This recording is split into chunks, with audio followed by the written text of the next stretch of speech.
I'm going. Can't lose focus. I got motion. I'm moving. I'm going. Red Corner Boxing. We're in the game. Yes.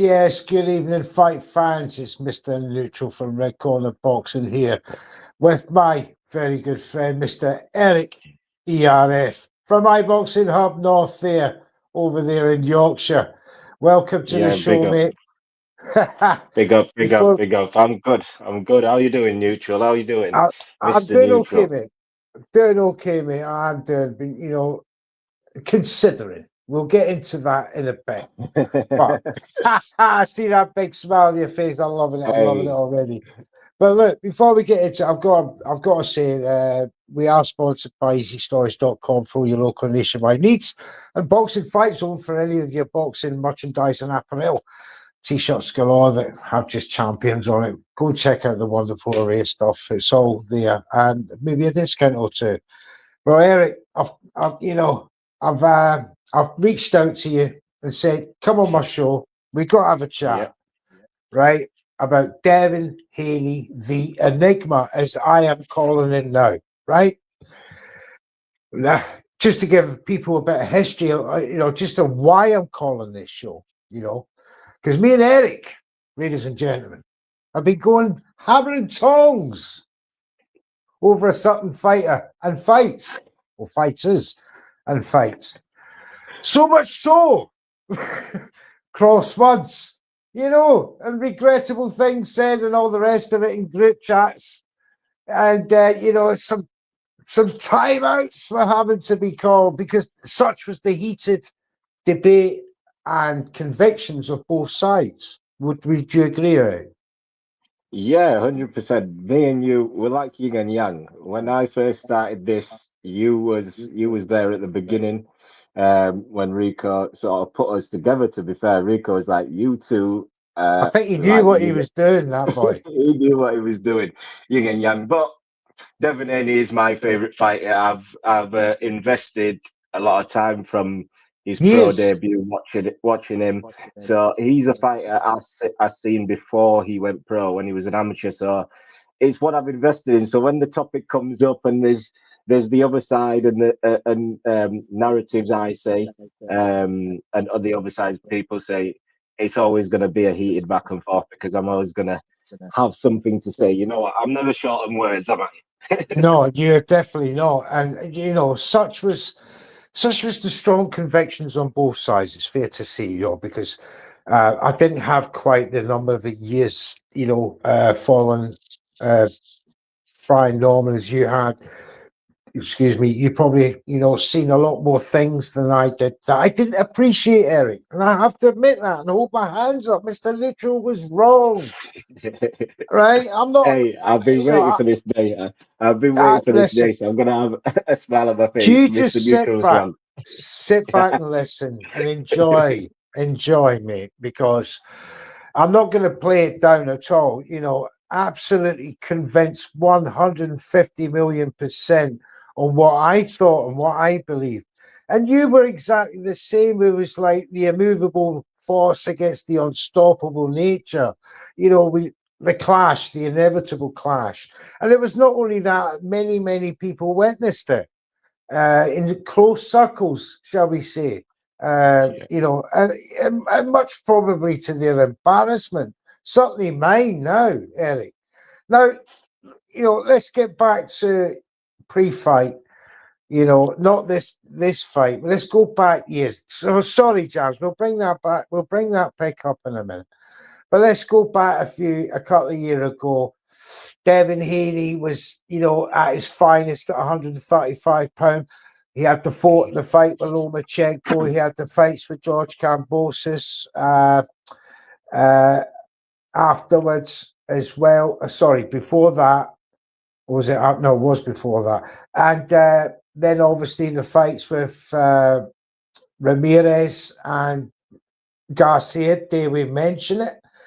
Now, a lot of people like me. Now, I'm not trying to bring in friends here, but you've seen the polls, you've seen the opinions, and you must have felt like, the Devin Haney support was not as big this time round for this fight. However, because he was moving up virtually 2 weight divisions, you know, he had 2 fights, 143 pound, and he's sort of inching his way up to welterweight. But I wasn't convinced by any way, shape, or form, as you well know, that he could do a job on a strong puncher at welterweight with 22 knockouts from 28 fights.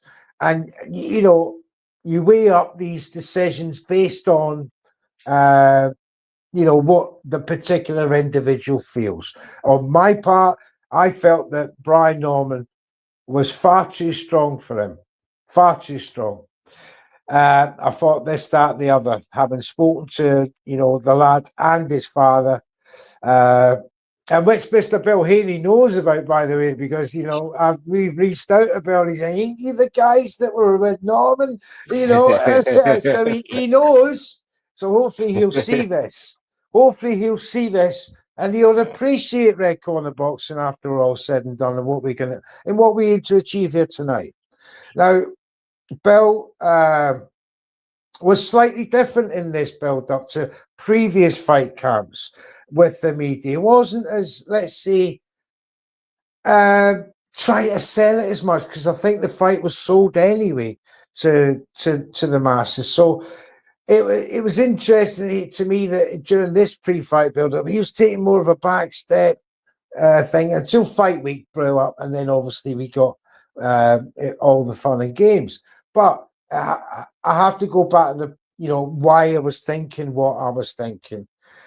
I was seeing Devin Haney go to Australia and do a job on George Kambosos. Great, you know, to do the job, to do that with, you know, and his father couldn't be there. And to go and do that, we paid homage that time, you know, for that. So then comes the Lomachenko fight.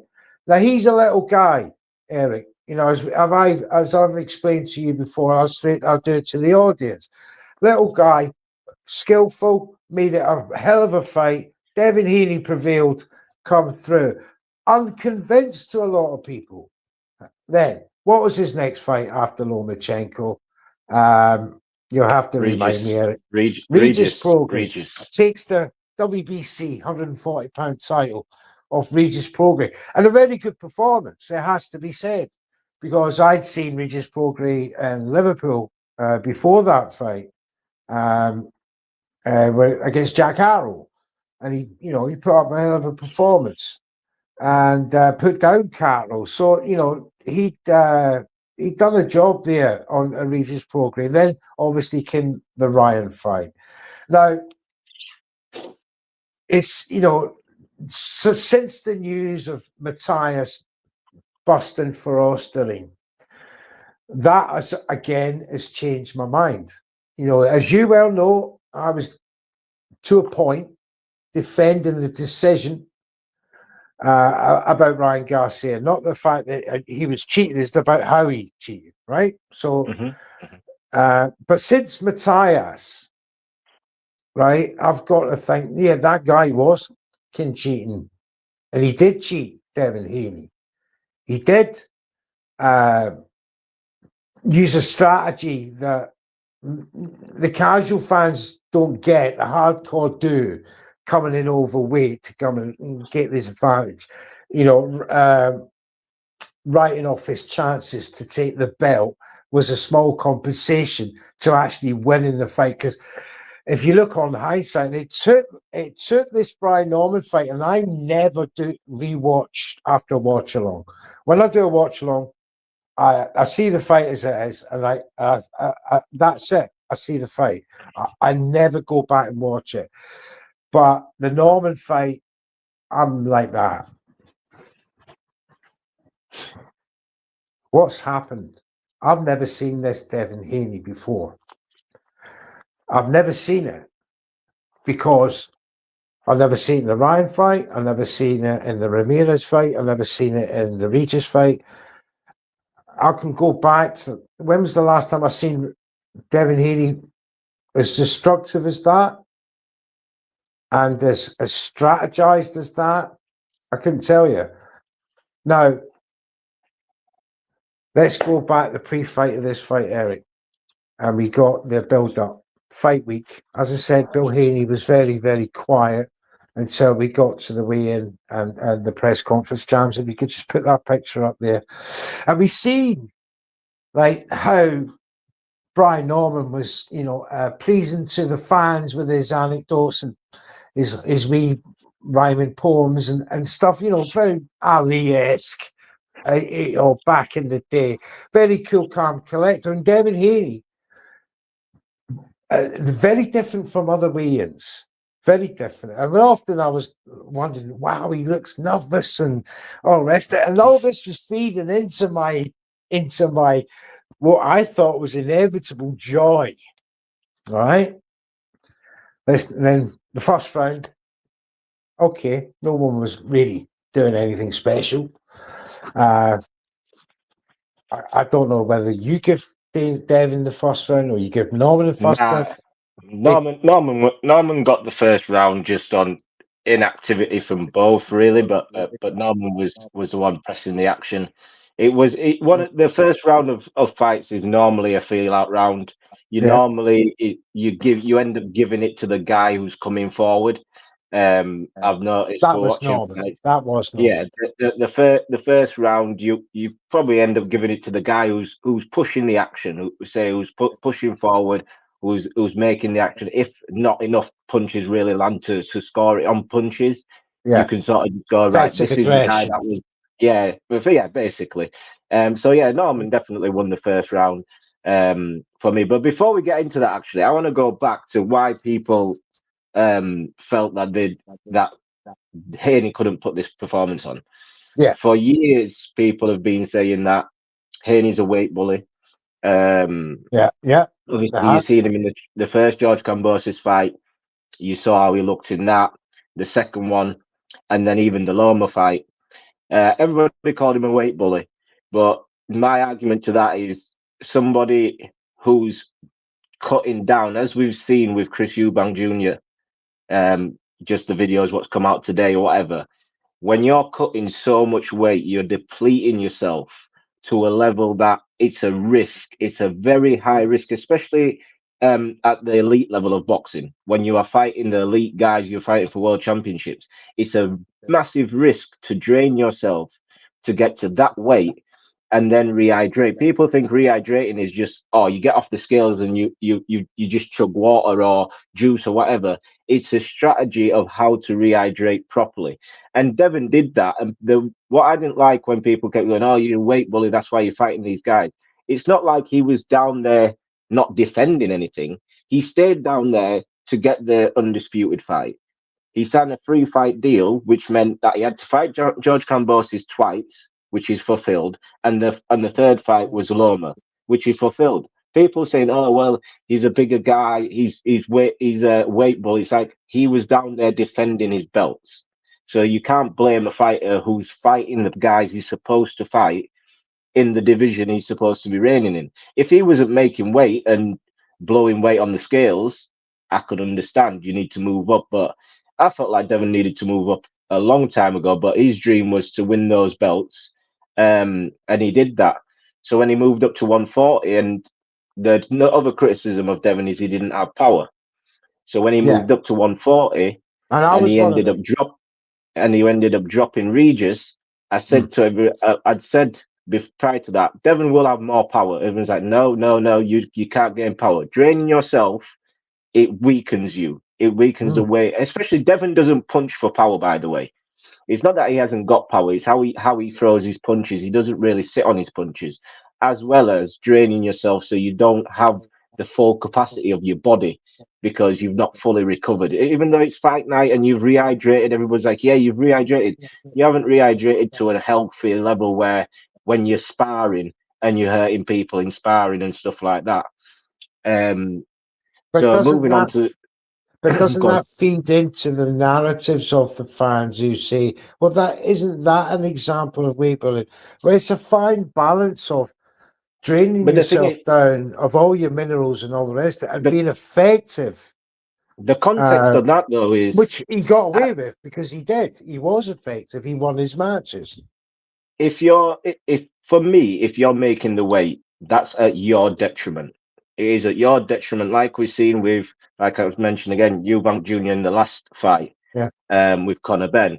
It is your decision to make that weight. It is your decision to sign that contract and do that. So when the health, when your health is in jeopardy at the end of it, Mm. people are like, why did you do that? Why did you do that? We're saying Conor Ben drained him down, which he did, but that was Chris Eubank Jr.'s choice. The same thing with Devin. Devin, it was a risk to do that. He could have lost those fights, and then after, if he'd gone, I'm too big for the weight, people would have washed. People would be like, no, you just got beat. But the Ryan fight, I had every going into that fight, I'd never thought for a second that Devin could lose that fight to Ryan. I always thought Devin is a better fighter than Ryan. Just better skilled all round. Ryan isn't serious. Even the build up, neutral, the build up. We were going back and forth in the build up. Everything was just completely. So the fight happens. Ryan wins the fight. On hindsight, though, compared to this Norman fight, do you now look? Because I went back and watched after Brian Norman's fight. As I said, I went back and watched the Ryan Garcia fight. To me, compared to this fight, he fought angry, and that's probably the why thing is, he walked onto a shot. Yes, 100%. I think the game plan wasn't the best game plan. Although when he did stick to the game plan, he was winning rounds. Yeah, but he just he put lost too himself many rounds. he put two himself in a knockdowns. situation where he could get caught. But I did say once Ryan got popped dirty, I was like, you could see it with the build up, you could see everything. Like I don't drug with PDs in boxing, you are at the highest level of the sport. You have to your disposal, you have the best teams, the best nutritionists, the best trainers. You have all of that. It is not a coincidence that your supplements end up with a trace amount of something. It can't wash.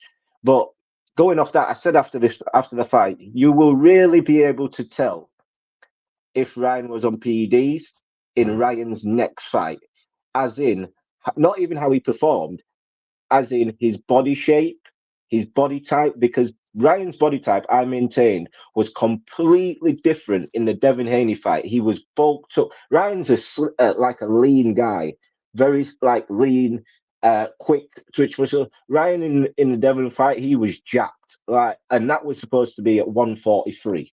Apparently, he probably came in.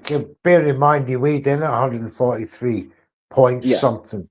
And he would have probably come in that ring around 160 plus. Would you say that's fair?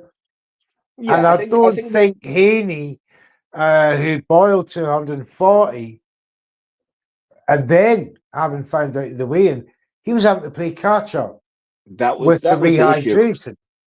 That was the first issue with it all for me, was the fact that people was like, Devin agreed to fight him at 143. That's fine. That's absolutely fine. Yeah. That was after before that, the damage has already been done, because for a week or however long they've been cutting weight, Devin's been trying to make 140 or under 140. Yeah. Whereas Ryan's been tapering down his camp, not bothering making weight. One guy is, like you said, if you're draining yourself, that's your own fault. But the contracted weight is 140. If I have to struggle to make this weight, you should struggle to make this weight as well, because that's the contracted weight. You didn't struggle. You didn't even attempt to make it. You came in 3 pounds over, whilst I was killing myself to make the weight. So Ryan had an advantage just off of that. But you go to the Rolly fight, Ryan's demeanor was different. His body shape was completely different to what he was. He looked smaller in the Rolly fight than he did against Devin. And the Rolly fight was at 147. Yeah, but I have to admit, Rolly looked really good at 147.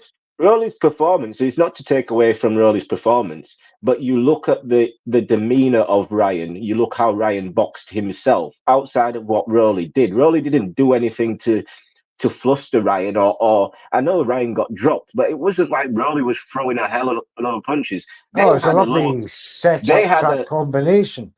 They had a lower punch stats than the Devin Haney versus Ramirez fight, So it wasn't a case of Ryan was getting overwhelmed with shots. He wasn't. He was just one gun shy because he wasn't as confident as he was in the Haney fight once he got hit, because Haney hit him with the same left hook and he stumbled back and just banged his gloves together. Like, I don't know, like the hook had been hit and the hook was like Hulk smash. But outside of that, I always, when it comes to the Brian Norman fight, now, I said before that Brian Norman is a good fighter, but he's not a great fighter. The reason being was I watched Brian Norman's fights when he was on, when he was at the beginning of Top Rank, when Top Rank was matching him. Watch his fights. He fought Quinton Randall, fought him, a pure boxer. He won over a unanimous decision over 10 rounds, but struggled a lot. Struggled with straight shots. Just kept coming in straight. Really struggled against that figure. He also got dropped by Boca Chica, who's not a big puncher. So people going into this fight saw Brian Norman knock out Jin Sasaki and thought, right, Devin Haney is susceptible to left hooks, like the Ryan Garcia fight. Surely Norman will be able to do it. And the problem you have with that is none of those guys are world level who Brian fought. None of those guys are world level. None of those guys was ever picked to do anything. It wasn't like Santian was the big win for Brian Norman, but who and what has Santian done to the level of a Devin Haney and the skill set of a Devin Haney? Yeah. But that I works always both felt ways, because Devin Haney has never fought a welterweight before. He wouldn't know. I understand the weight thing, but But again, that's not the fans' the fault, one because thing about the obviously welterweight, though, they're going to bring one in second. names. The one thing about the welterweight, though, if Devin Haney was a weight bully at 135 and 140, everybody was saying he was a weight bully. I don't get why all of a sudden at 147 he was going to be too small for Brian Norman Jr. It didn't make any sense, because No, if I you're don't believe that. I don't if believe he people was were too small. He if looked you bigger, no, to be honest. people, he looked bigger, but before, when the fight was made, everybody was like, Devin hasn't fought at 147. Brian's going to be the bigger guy now. Devin can't weight bully him. And I'm like, well, how do you call someone a weight bully in the weight below this? Then they get to this weight and all of a sudden they're going to be too small. When people were saying that Devin was weighing in at 165 and stuff like that. If you're weighing in at 165, fighting at 147 shouldn't be an issue. And I never believed that it would be an issue. I thought Devin's a better boxer. He was always going to stick behind his jab. He has probably one of the best jabs in boxing. And Brian Norman, the lights, the occasion, I felt like when he came out, when he was walking out, he looked nervous on his ring walk. He really did not look nervous. And also, his dad underestimated Devin Haney.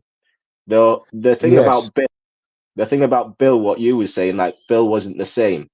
But if you notice the difference between Bill and Senior, is when Bill is talking about the opponents and all that, Bill highlights what the opponent does well, just so at the end of it, when Devin beats him, he gets his credit. He said, we're looking for Brian Norman Jr., the guy with the bad left hook, the guy who put a guy lost his memory for a month. Yeah, That's who we I've want. seen that. He That's was who we paying want. homage at the same Yeah, time, and then he was ended it saying with exactly. He was just, "We're coming for you know you." what I mean? I Yeah, love that.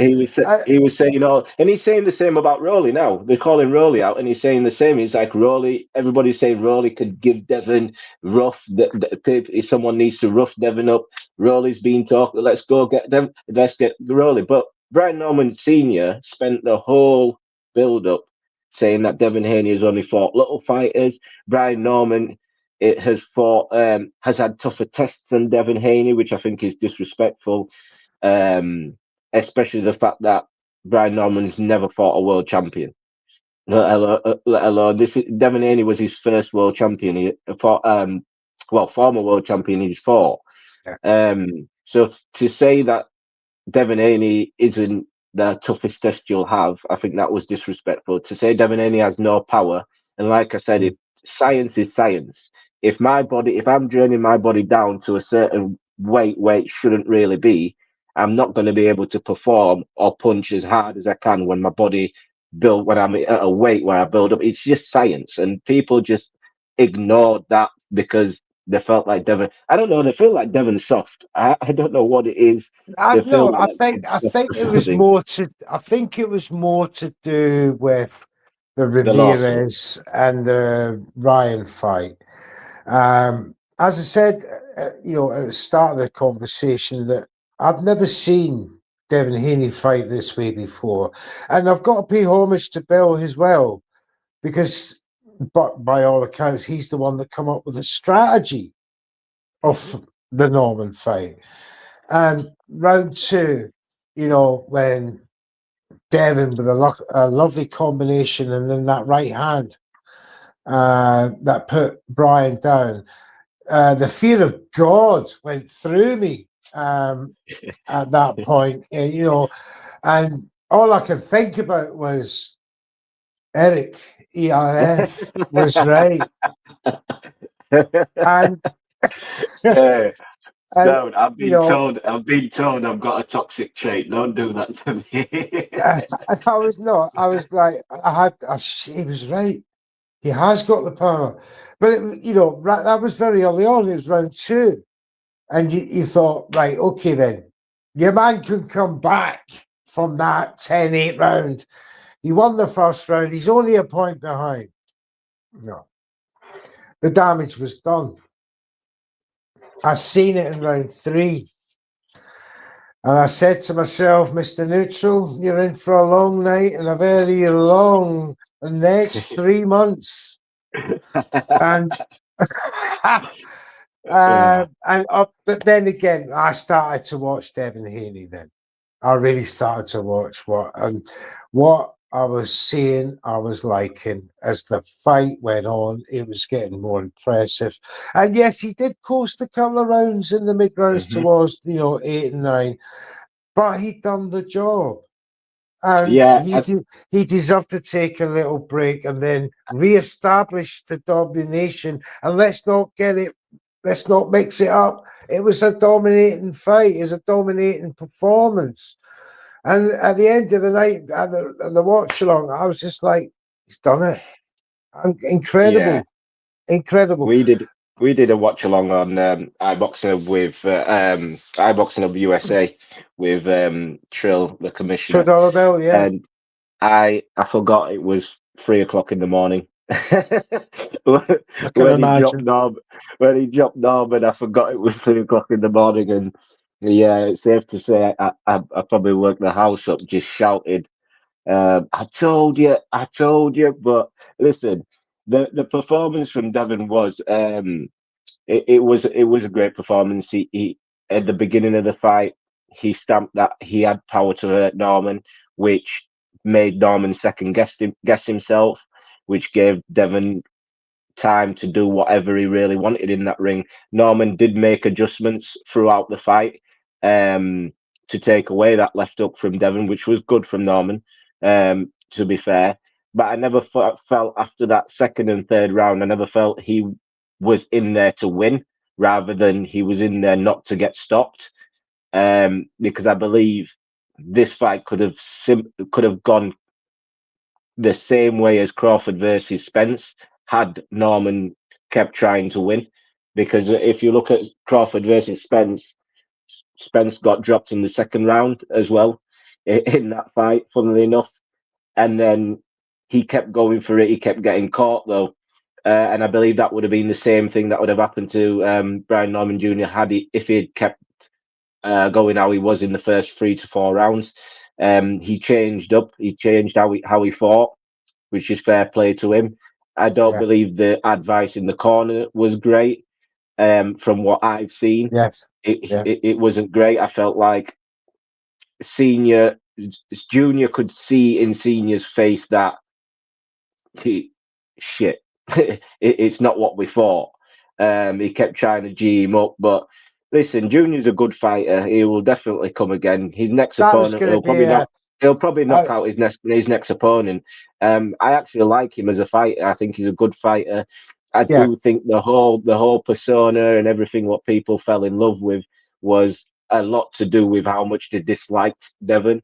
And it was nice to hear someone new. Someone new was on the block, and it was that, oh, well, he could be, if he beats Devin, Devin goes away, and now we can prop this guy up. And Yeah, yeah. it wasn't meant to be for him, but for me, Do you it was a feel big there's step a for him. It was a rematch at big step. some point? Do you feel there's a I rematch think with these two at some point? Not maybe not at 147. at I'm 154, talking, yeah, most likely, because I feel like for Devin, that will be his next biggest test is at 154. yeah. I think he can go through this division with a Rolly fight next. Now, Ryan Garcia. I must ask you, do you Mhm. think that he stays at 147 just long enough to get the undisputed if he can, and then move to Yeah, 154? Or do you I think believe. that 147 is it?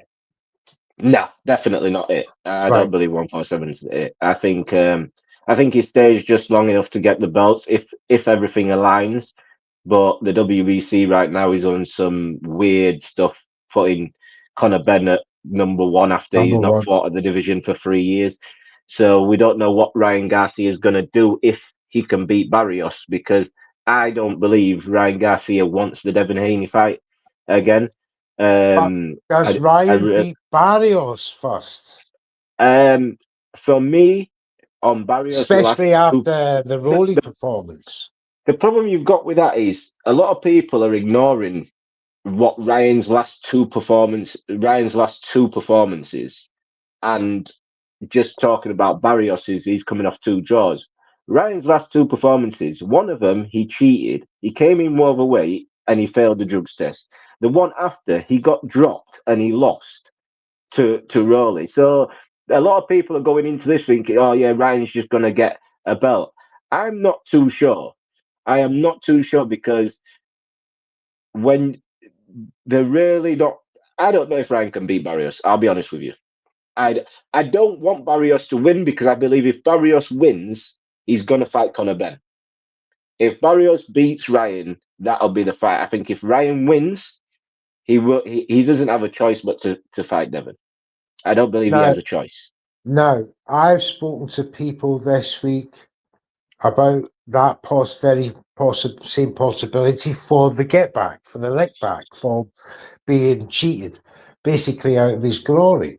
A lot of people have said to me that they don't want Ryan winning the belt just to give Devin Haney his lick back because he's a cheat. I mean, how do you feel about that? Because we've all spoken I'll very strongly about Ryan.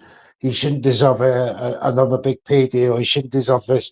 And now he's been given a pardon by the WBC, which was shocking, Ryan Gas. especially after what they said. So, how do you feel about that? Right, I'm gonna go on rant because I've been looking into this. Ryan Garcia's last five fights. You look at it. We'll go back to from when he fought Tank. He fought Tank at 136 or whatever catch weight rehydration. What he did, like I said, I don't feel sorry for you. If you sign a contract, that's your doing. That ain't down to anybody else. You've decided to do that. I keep the same thing with Devin. If he had lost to any of those guys, it was your choice to drain yourself to get down to that weight. He lost to Tank by stoppage, which he quit. Yeah, He then came back and fought Oscar Duarte. Bearing in mind, the Oscar Duarte fight was meant to be at 140. It was meant to be at 143. 140. Ended up. Yeah, it was changed to 143 because Ryan couldn't make the weight. Ryan couldn't make the weight, so it was changed to 143. Not that he missed weight, they renegotiated the contract on I think the week of the fight or whatever it was. They renegotiated the contract. Then he fights Devin Haney. He also misses weight by 3 pounds and fails the drug test. Bearing in mind, after quitting against Tank and not fighting at a weight class, he got a shot at the WBC title against Devin Haney. He got a shot at a title. Then he misses weight. He fails PED tests. His very next fight after a suspension is for another world title, it turned out to be, I know. against Rowley. Yeah. Then he loses and gets dropped by Rowley, and now And, he's got another shot at a WBC world title, and I don't understand why. I do not understand. His last 5 performances has not like his last 5 fights. He doesn't deserve anything. He doesn't, and I don't think Devin should fight him again. Not for a long time. I don't think Devin will end up fighting him again for a while because I don't think they will stop their career of going for undisputed to fight Ryan, and I'm not too sure Ryan's going to win a world title. okay, then. Now, let's look at the legacy versus payday. You know, as you quite rightly pointed out, the WBC have made Conor Benn #1. They've made Ryan Garcia. They made the fight with Rolly Romero. Now, are we? Barrios. Sorry, Barrios. Yeah. Sorry, I'm trying to think too fast. I believe the WBA and the WBC are the most corrupt sanctioning bodies out there for a start, and I'm not surprised if they are angling these rankings and these championship moves to steer these very two boxes into their arms for the 3% of what could be a humongous, purse to make that fight should it happen.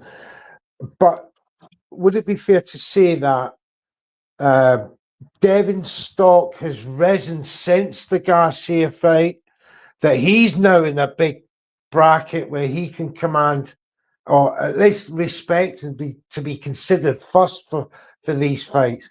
Do you think him and Bill are going to have a battle with these sanctioning bodies to do the right thing?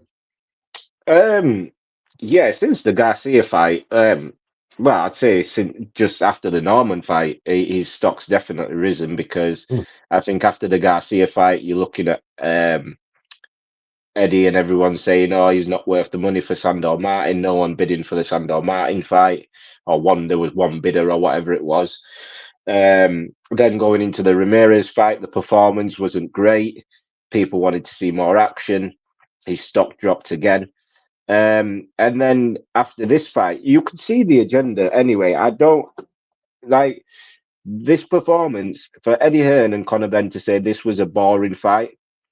Funnily enough, like you said, Neutral, it was like it was similar to the Regis fight. This, whereas when Devin beat Regis, bearing in mind he dropped Regis once, same sort of performance, dropped Regis once, dominated the fight.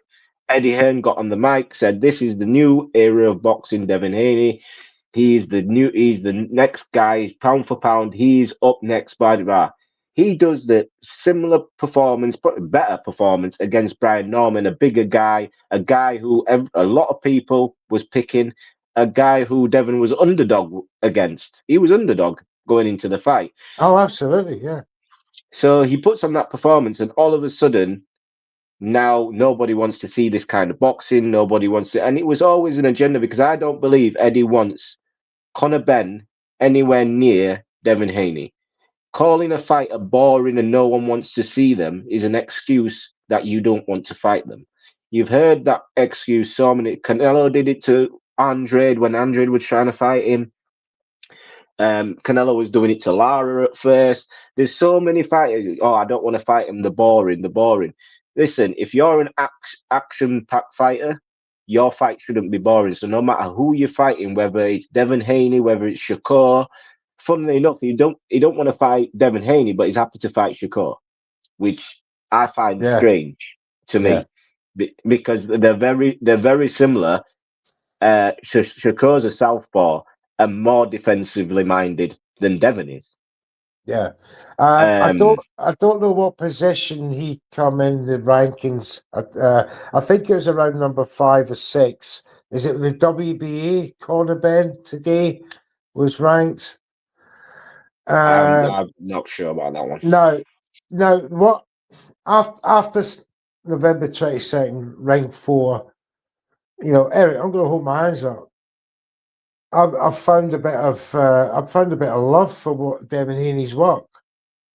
you know, and I now want the very best for him, but I can see the squeeze out from the big, who want to protect their assets away from Devin Haney, as you quite rightly said, because now if he fails to get the Barrios fight, which I think, or the winner of the Barrios fight, which I think he will do, Conor Benn, will that force Devin and Bill to look at maybe the IBF for for that unification, to then say to the powers that be, look, come on, this makes sense now, make the undisputed.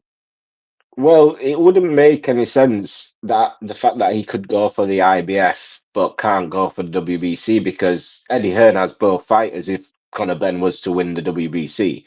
Eddie Hearn has Crocker, and if Crocker gets beat by Paro, I believe Eddie's got Paro. Got Paro as well, yeah. Got Paro. So that's Eddie what I mean. Eddie has control of the IBF at the moment, and if Conor was to win the WBC, so whichever way, if Eddie's happy to put Crocker in there with him, which he probably will do more so than Ben, because he'll probably want to wait for Ben to be the last belt for the undisputed. And probably to think that he's the best chance to take them off, Devin Haney. So is he setting traps? In other words, I believe Eddie's playing. He's playing a game where he's trying to close all the doors that Conor Benn somehow gets this belt, because even if it's a case of Barrios beats Ryan and doesn't take the Conor Benn fight, he'll get stripped and Conor Benn will be handed the belt. Or if Barrios moves up, he's now in position that whenever that belt either gets relinquished, he'll gain the world title. So that's what Eddie's done. So one way or the other, and that's if Conor can make 147. But I also believe that in that time, if Josh Kelly manages to beat Molitaev, I believe that will more likely be Conor Benn's next shot is for a belt at 154, because Conor Benn will be confident he can beat Josh Kelly, apparently. I know Josh Kelly was after that fight a long time ago, and Conor Benn didn't want it. But I think if Ryan wins that, beats Barrios, if Ryan beats Barrios, I believe, and Josh Kelly beats Molitaev, I think Conor Benn fights Josh Kelly. Now, it's funny to say that, because, we got lots of people on the timeline today, he says that Conor Benn's got a #1 WBC ranking. He's not fought in the division for 3 years. Would that not, let's say, upset the sanctioning body at WBC if he was to, continue to avoid welterweight? It's by taking a Josh Kelly fight. Unless it's under the WBC auspices, of course, he would have, he'd run the risk of relinquishing his rank. I think Conor Benn wants to become a world champion. I don't think once he gets that, at the end of the day, if he gets the belt at 154 off Josh Kelly, if that was to happen, the fights at 154 are just as big as the fights at 147, because they have boots there. Devin and Ryan and whoever's going to end up moving up to 154 as well. But if he gets the IBF belt, Conor Benn can fight anyone at 154 in England, and they'll parade it around. So it's not like he's going to go through the gauntlet. Through there, because the IBF has that rehydration clause, and most 154 fighters don't want to do that. Whereas Conor Benn saying he's a 147, he won't do the IBF rehydration clause at 147, but he would do it at 154. Okay. Can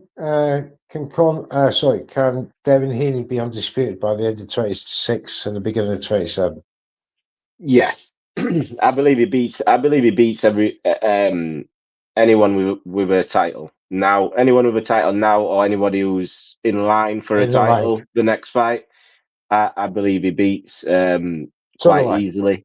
I So do think I. his next test is definitely at 154.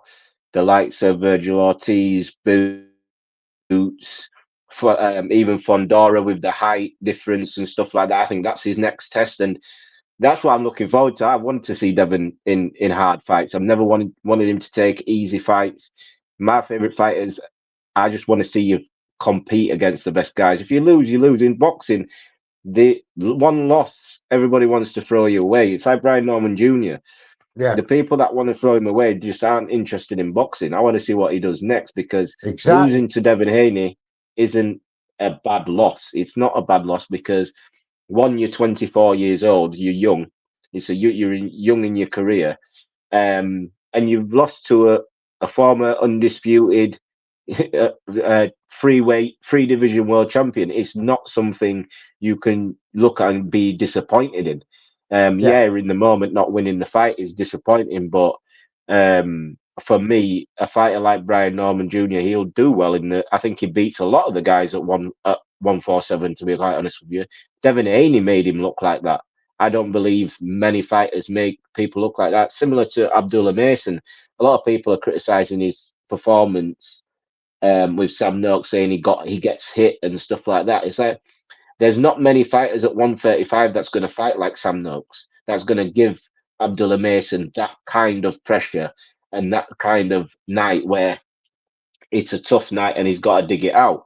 He might just outbox most of the guys in there or stop them, because a lot of the shots what Sam Noakes was taking, I don't think many guys at 135 takes those shots.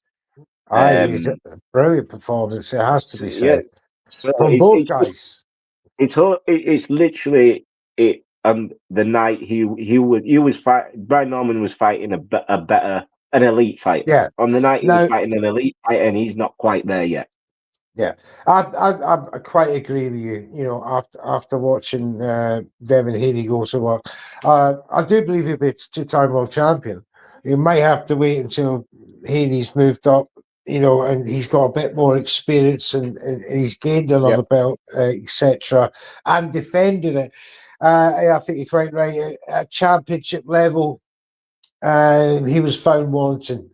And that's no slight on For him me, because that's not even championship level. I think that's elite. That's elite level. that's elite level. Yeah, You was exactly. fighting an So elite fighter. At championship level, Brian Norman Jr. can certainly hang at champ, because I believe Brian Norman Jr. can beat a Barrios. I think he can beat a Rowley. yes, So I think he can beat Crocker.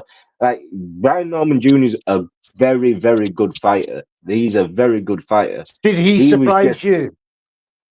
Yeah, I think he's definitely he's tough. He stayed in there. Like I said, he changed his game plan. He changed what he was doing in there.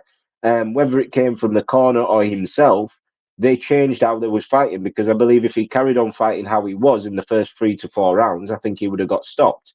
But he was smart enough, or his team was smart enough to change the game plan mid-fight, which helped him see to the 12 rounds. But he's a very good fighter. He's a very good fighter. I just, like I said, I think Devin Haney's elite, and he doesn't get tested till he's at 154, where I think they are tough fights. Obviously, I'm always going to ride with Devin, but when I'm giving a breakdown, I'll realistically tell you whether Devin is a shoe-in for this fight or he can possibly get beat.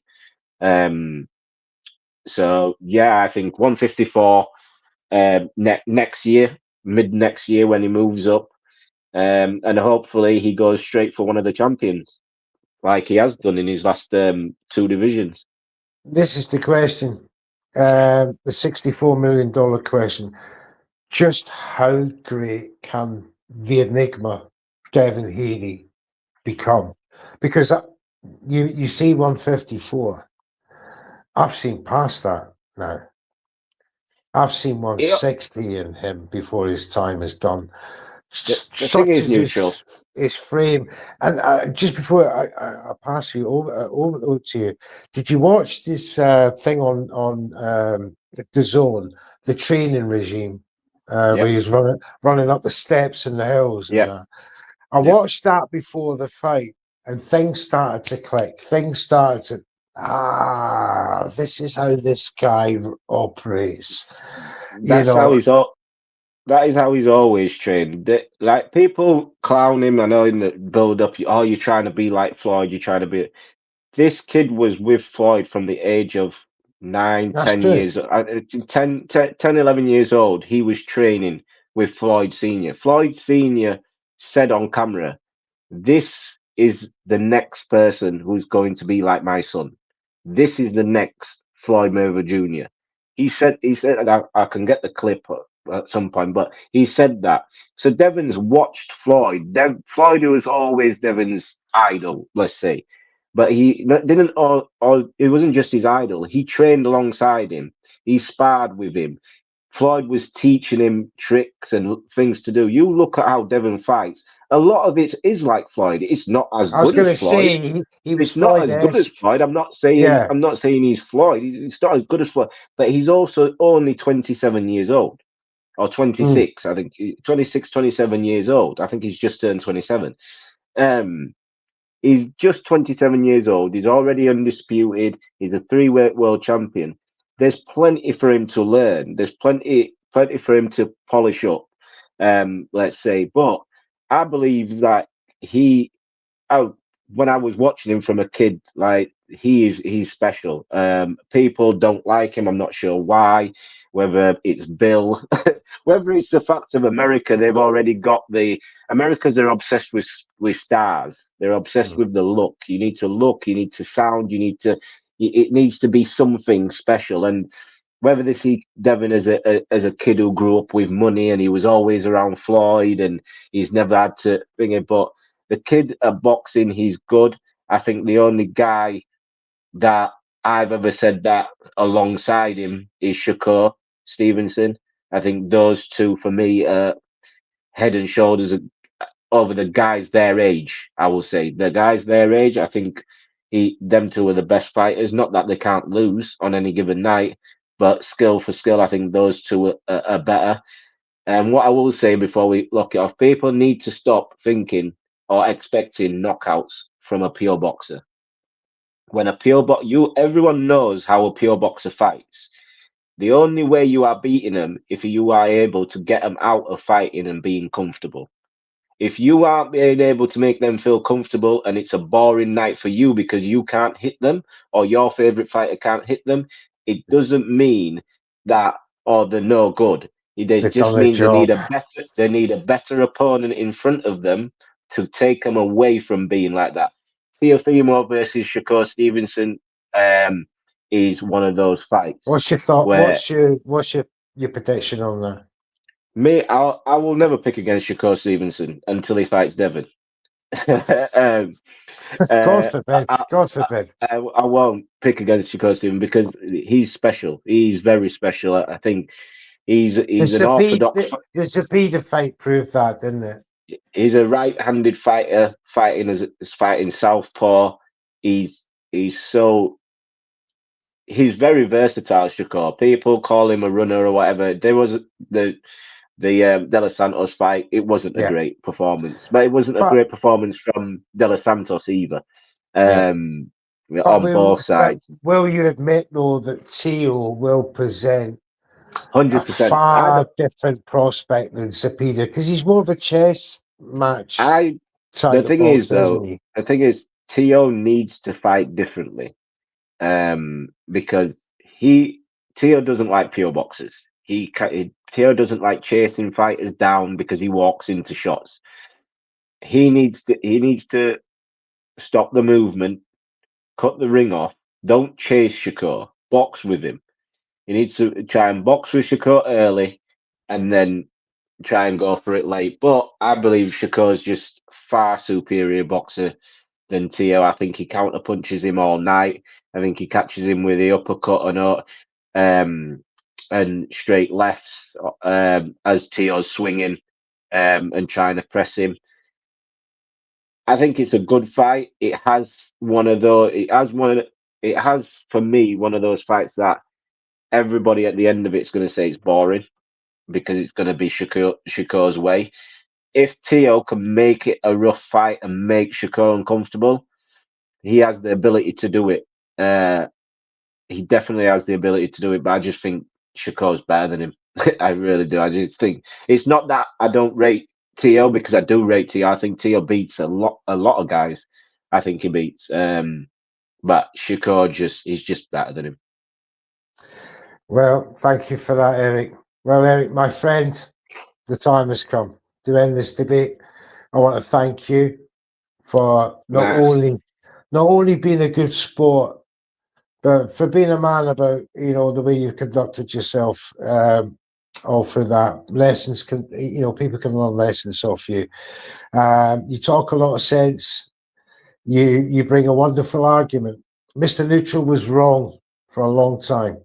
And I hold my hands up to you.